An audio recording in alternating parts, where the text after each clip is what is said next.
มื้อก่อนจมอยากกินแกงขี้เหล็กมื้อนี้ได้ไปเก็บขี้เหล็กแล้วเด้อจ้าขี้เหล็กบ่ได้ซื้อเอาเด้สิไปหาเก็บเอาอยู่ตามทุ่งนาไผว่าติหน้าเอื้อยที่หูจักกันนี่ล่ะจ้ารอบที่แล้วก่อนกลับบ้านพอดีเฮ็ดงานแล้วหูจักกันกับเอื้อยเขาเราบอกว่าขี้เหล็กตัดใหม่ปงยอดงามงามยอดใหญ่ๆเลยบอกเล่าไว้ว่างวดนี้อย่าให้ไผเด้อสิไปเก็บเอาแม่นว่ามาเทื่อนี้เทื่อแรกได้พี่น้องเคยมาหลายเทื่อแล้วกะตีทางเขามันสิขี่รถเข้ามาได้เลยแต่รอบนี้ลืมกุญแจกลับไปเอากุญแจอยู่บ้านกะจังใด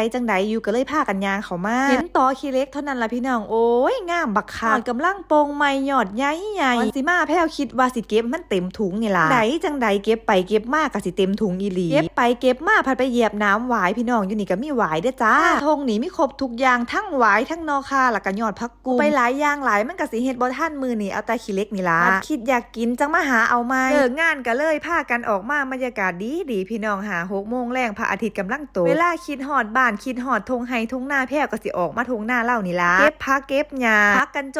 องนมงนอใหม่ก็มีเบิดเด้อหน้าเพิ่นนี่ตอนแรกเพิ่นบอกว่ามี3-4ต่อมันสิพ่อบ่เนาะพอมาฮอด5-6ต่อพี่น้องมื้อนี้ก็มา3คนเด้อจ้าเจ้าของหน้าแล้วก็น้องอีกคนนึงเก็บผักขี้เหล็กแล้วก็แวะไปทักทายเจ้าของหน้าแล้วบอกว่าตัวนี้เก็บมาเลี้ยงเด้อจ้ามันพิการเหยียบหรืออีหยังนี่ล่ะพี่น้องเหลือ3ขาแต่อ้วนบักคักนั่นก็มาแนมเบิ่งว่าสิเอาหยังต่อบักตองกำลังเป็นด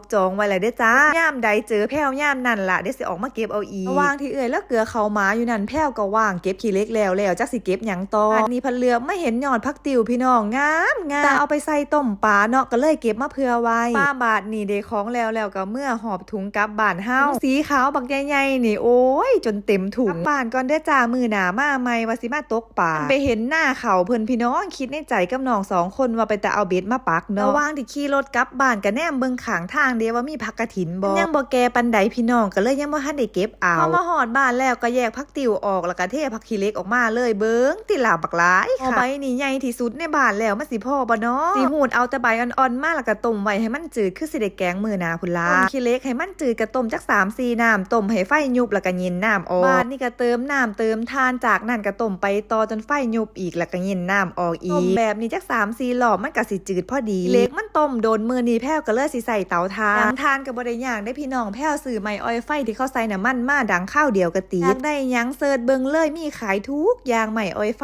ก็มีขายอยู่ได้พี่น้องลองซื้อมาใส่เบิ่งเด้ออีกอย่างสะดวกสบายนำไอ้ติดแล้วบาดนี้ก็ข้างหม้อขึ้นหม้อนี่ใบใหม่ได้นี่บ่เคยได้ต้มหยังเลยมื้อนี้เมื่อยจากการไปเก็บขี้เหล็กมาแล้วก็เลยขอกินเมนูง่ายๆมีผักมีเลือดในตู้เย็นก็เลยสิต้มก๋วยจั๊บมื้อนี้จับแพ้วมื้อนี้ก็สิใส่ผักหลายๆเด้อจ้ามักกินผักหลายอีกอย่างที่ขาดบ่ได้เลยก็คือเลือดไก่ต้มก๋วยจั๊บสิบ่มักใส่หมูย่อหมูสับเด้สิใส่เลือดกับไข่อีกอย่างก็คือให้ผักเปื่อยๆโอ้ยแซ่บเด้อพอน้ำเดือดแล้วก็ใส่เครื่องปรุงที่เขาให้ไว้ลงไปแล้วก็ตามด้วย